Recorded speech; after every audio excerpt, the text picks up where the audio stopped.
Okay, so I'm obviously getting ready to do my workout, but I wanted to say hi to you guys before I got any later into the video. Welcome to a full day of eating, what I'm currently eating these days to help boost my fertility and get my body ready for this embryo transfer. Still on track for July 1st. Today officially marks 1 week of being on the estrogen pills, and so I want to give you guys a full update on how I've been feeling the past week, and I have been noticing some changes within my body, and I want to give you guys full detail on all of that. But first, I'm going to get through this workout. You guys already saw my collagen coffee. I always have that every single morning, and I am weaning myself down on the caffeine. Sorry, my bike just turned off. I am weaning myself down on caffeine, not totally off because I don't think I can do that, but everything that I've been reading is telling me to wean yourself down to like 200 milligrams is a safe level to be at if you're going through IVF or trying to get pregnant. My cup of coffee this morning was big, like my normal mug of coffee, so it was half decaf, half regular to kind of trick my brain that the whole thing was regular. And you saw my warm lemon water that I'm still drinking every single morning to help with bloating, help with digestion. That egg I had this morning, you guys, was so good. Over easy with that rich yolk, and the bread is my favorite way to eat eggs. And believe it or not, eggs are a superfood because it has all the essential vitamins and minerals and nutrients to help support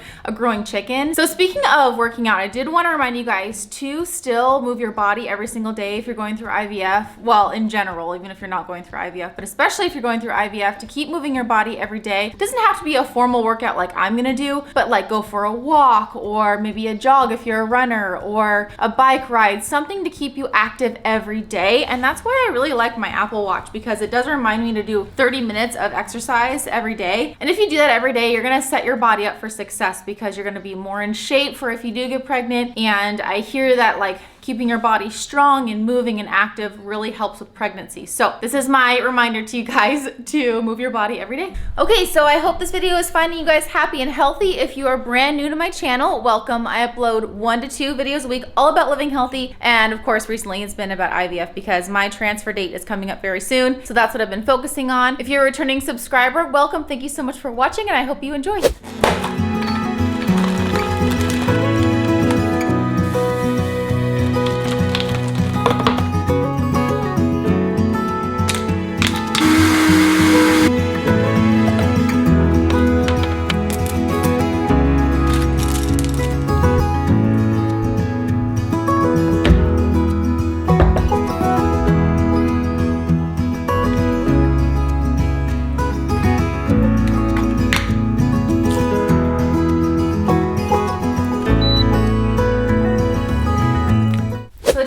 On Instagram, I think it was a couple months ago, how raspberry leaf tea does help increase uterine lining and it helps with fertility. So I've been kind of bad about drinking this tea. I'm not a tea drinker. Actually, I would rather drink like a Spindrift at night, not really tea. So I need to be better at this. I got my raspberry leaf tea. I'm gonna update you guys on how I've been feeling the last week with my estrogen pills I've been taking 3 times a day. And by the way, you saw my smoothie bowl I made. I'm kind of nicknaming my smoothie bowls fertility bowls, as some of you are following me on Instagram saw. So yeah, because I've been putting a lot of like fertility friendly foods in my smoothie bowls, and I love smoothie bowls, especially springtime because the weather's getting warmer. I saw my fertility bowl after my workout, and it's pretty much the same as last week. In my last video, I showed you my fertility bowl also, but this time I omitted the turmeric powder. I have a follower on Instagram. I'm so thankful for this person. Whoever you are, if you're watching this video, thank you so much for reaching out. She told me that her acupuncturist she goes to for fertility is also a nutritionist, and she told her that turmeric powder actually is not good for if you're trying to get pregnant or if you're looking at an embryo transfer soon, because the turmeric powder itself is good for fertility and inflammation, but it can actually decrease uterine lining. Some of the research that I found online when I was researching this the other day is that turmeric powder is really good for if you have PCOS, if you have endometriosis, because it helps like eliminate those bad cells in the uterine lining that causes those conditions. But if you don't have those conditions and you're just looking to get pregnant, I guess turmeric powder is not really the best thing to take. So I didn't take that this time. I learned something from that follower. Thank you so much. You guys are just awesome. I love my followers on Instagram. I love you guys that watch these videos on YouTube. Thank you so much for all of your information that you've given to me so far. This partly why I do these videos too, is to help me out, but also to help you guys out. So it's kind of a nice team effort because we're all just trying to figure this whole thing out when it comes to IVF and fertility, because this is definitely a journey, and it's a journey you don't want to take by yourself yourself because it's a lot. Okay, I just noticed something is going on with my hair. So I mentioned this on Instagram the other day. The hardest part about taking these estrogen pills is remembering to take them 3 times a day. So I have my 3 alarms set on my phone. This has been working pretty well for me. And the only thing is when I work, the second alarm goes off at 2 p.m. and that's kind of annoying because I'm right in the middle of work. I'm an OR nurse for those of you who are new on here. But I have been able to go back to the break room, take my pill real quick and get out and keep working. So it hasn't been a problem yet, but it's just the 3 times a day thing is, I think, a lot. So that's the only hormone I'm on at this point. For those of you who haven't watched my latest video, I'll link it down below, all about the plan for my embryo transfer and all the medications I'm gonna be on very soon. So I went over like my whole timeline leading up to July 1st, which is my frozen embryo transfer date. So I'm gonna be on these estrogen pills until June 25th. That's gonna be my next appointment where they're gonna draw my blood again and do another vaginal ultrasound to check my uterine lining, making sure that's getting thicker with these estrogen pills, and then to test my estrogen level. If everything is meeting their criteria, then I move on to taking the progesterone medications. So it looks like I'm gonna take the progesterone shot, which is the one in the butt, once a day, and then vaginal progesterone twice a day is what my calendar is saying. That could always change based on how I'm responding to the treatments. So yeah, June 25th is my next big appointment date, and that'll determine whether I move on to the progesterone or I just stay on the estrogen, so we'll see. And then that appointment will also kind of tell us if I'm still on track for the frozen embryo transfer to be on July 1st, or if that's gonna get pushed off a little bit. It could get pushed off, they said, so we'll just kind of have to see. Okay, so my symptoms, I kind of knew this was gonna happen. I've been pretty tired, and I don't know if it's because of work, because work has been busy lately, but I have a feeling it's this estrogen. I felt like this when I went off the pill with my naturopath a couple years ago, and like my natural estrogen was kicking in. My body was getting used to being off the pill, but this time my body's getting used to being off the pill in addition with all this estrogen. I'm just really kind of feeling off and like wanting to just not do anything. Like I don't really want to take a nap type of tired, but just really like not motivated to do much of anything, so that's not fun. Part of it could be I'm weaning myself down on caffeine, so that could be part of it. So yeah, number 1, fatigue. Number 2, I'm noticing my body changing, and again, I don't know if it's because like my appetite, I have a pretty big appetite normally, and I've been sort of backing down on my workouts, that like maybe I'm just gaining more body fat just from having a good appetite, and then I'm just not working out as much. But I don't think so, because when I started these estrogen pills a week ago, I know like I'm very in tune with how my body is and how my body feels, just because I've worked out and been an athlete my whole life. Especially around my hips, I'm gaining fat, and around my butt, my clothes are fitting tighter, and I'm like, I haven't changed anything about my diet or what I'm eating. I am exercising a little bit less, but I'm still pretty active. Like I get my 10,000 steps in a day. I still do my workouts, as you guys know. I was warned that I would gain some body fat, and I gained body fat during my 2 rounds of the egg retrieval stuff. And now I'm getting more body fat from the estrogen pills, which really sucks because like it sucks to gain weight before you even get pregnant. So, you know, I just have to roll with it. But maybe my body needs to gain more body fat to get pregnant. I don't know. I'm just trusting the process at this point. And I don't think there's really anything else. I have noticed, this might be TMI, that like my bowel movements are looser. So I also read that that could happen. Like your bowel patterns could change. You could get either more constipated or have diarrhea, or you could notice something fluctuating in your bowels. So I am noticing a little bit of a change there, but nothing like terrible or bad. Nothing I can't deal with. So the 2 main things, fatigue and weight gain. I know, it's so fun. So for those of you watching this, I haven't really changed anything in my diet. I normally eat really, really healthy. I'm just really focusing on fertility foods, of course. But the other thing I'm not doing at all, because before, like during my egg retrieval, I was off this also, but like I wasn't so strict in between egg retrieval and then like right now, but it's alcohol. I'm not drinking any alcohol at all, not even wine, not even a spritzer, like nothing. And the reason for that is I've just been looking at a lot of information that my naturopath has provided for me, and I've been listening to a couple different podcasts from naturopathic doctors, and then just reading some literature online about alcohol and trying to get pregnant.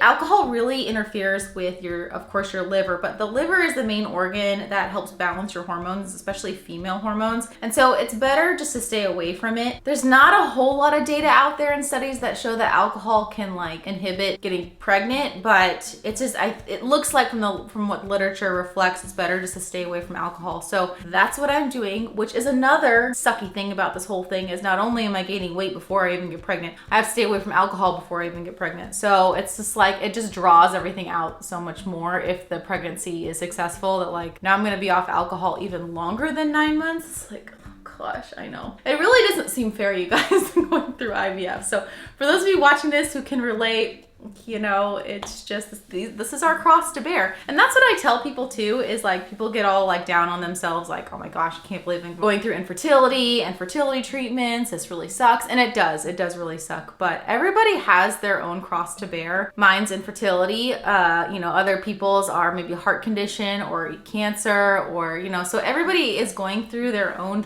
internal battles, whether they share them or not. So, you know, so this is just what mine is, and we deal with it. And I'm so thankful that we have technology and I have the opportunity to do IVF, because IVF is so expensive. I'm thankful every single day that I have the money to afford it, that I can do it, because that'd be another situation, whole different ball game if I was in this situation of being infertile or going through infertility stuff and not being able to afford the treatments. So I'm so incredibly thankful that I'm able to go through this process. So that's just kind of how you look at it. That's not to say that I have like my days where I'm like, this really sucks, and like I have a bad attitude, because I'm human and we're all like that at times, and that's okay. Allow yourself to feel what you feel and then pick yourself up and move on and try to see the glass half full, because honestly, life is really short and it's just really how you look at situations. Okay, enough chatting. Let's move on to dinner.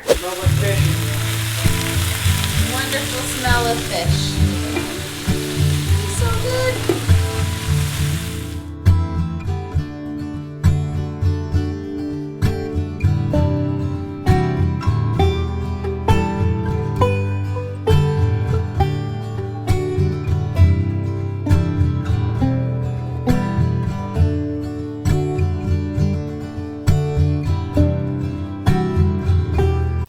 My alarm just went off, so you know what that means. Time for my third estrogen pill. So let's take this bad boy real quick. I showed you in the last video how small they are. It's just amazing how powerful these little guys are. So that dinner was delicious. Josh cooked it for me tonight. He's been cooking a lot of the dinners lately just because I'm back at work and I get home at like 6:30. And he works from home most of the time, so he just starts the dinner, which is really great. We've been trying to eat more fish lately just because of the high omega-3s, and then scallops really aren't high in omega-3s, but they're high in protein, like a lean source of protein. Of course, protein is gonna be really important when you're trying to prepare your body for an embryo transfer or trying to get pregnant, just to build your body's strength up. And then in addition to that, lots of different veggies. I feel like whenever I do a full day of eating, I have purple cabbage. I don't know why that is. Okay, so I will have a snack before I go to bed. I always have a bedtime snack because by the time I go to bed, it's a few hours after dinner and I'm hungry again. I'm always hungry. And if I go to bed hungry, I will not sleep. And sleep is very important to me. So I always have a snack before bed, and it really depends on like my mood. Sometimes I have a bowl of cereal, like that keto cereal you saw earlier with my fertility bowl. Or I'll have some plantain chips, which I'll probably have tonight. I'll probably have plantain chips and chocolate. This is my favorite brand of chocolate. You guys have heard me say this in my grocery hauls. Sometimes I'll get this at Walmart. Most time we shop at Fred Meyer, so I get it at Fred Meyer. It is a little bit more expensive than regular chocolate, but I absolutely love their ingredients. I love what they stand for. It's organic, fair trade. The first ingredient is organic cacao, which is a superfood for fertility. My acupuncturist also, she's not really a nutritionist per se, but she knows a lot about nutrition, and she's always telling me to eat dark chocolate, especially at night if you have a sweet tooth, because it really will help my fertility. So I'm like, no problem, I got that one. So yeah, I'm gonna close out the video here, but I am gonna show you my snacks in a little bit, what I eat right before bed. And yeah, I hope you enjoyed this full day of eating, what I'm eating currently to help boost my fertility, help get my body ready for my frozen embryo transfer. In regards to my last video, thank you so much for all the comments. I got quite a few comments on that video just encouraging me and telling me about your journey and just telling me how you can relate to my situation. It's just so helpful. Of course, for those of you going through the same thing or something similar, you got this, we got this. It's all gonna work out how it's supposed to. I'm a firm believer in that. I am gonna keep continuing to vlog my IVF journey. So the next few videos will be vlog style like this one, how I'm feeling, the progesterone shots, because those are gonna start soon. Next week, Josh and I are going to an area called Chelan, which is like apparently a very beautiful area by a lake. So I'm very excited. He has to go for like this attorney conference. I'm just going with him because apparently it's a nice hotel that his work's paying for. So we're heading there Wednesday. I'm heading there Wednesday night after work. He's heading there Wednesday morning, and we'll be there this week at the end of the week and through the weekend. So we'll see what happens. I might vlog some of that. I do have a big project for work coming up June 30th, the day before my transfer, which of course that's happening. So I might have to work on some like work stuff there. But anyways, excited for that Chelan trip in a few days. We are gonna see Yuma also because Chelan and Ellensburg are pretty close together. Thank you as always. Thank you so much for watching. Thank you for all of your love and encouragement. Just really means a lot to me. Okay, stay tuned for my snacks. So I'm gonna close it out here. You know the drill. Always remember to be kind to yourself.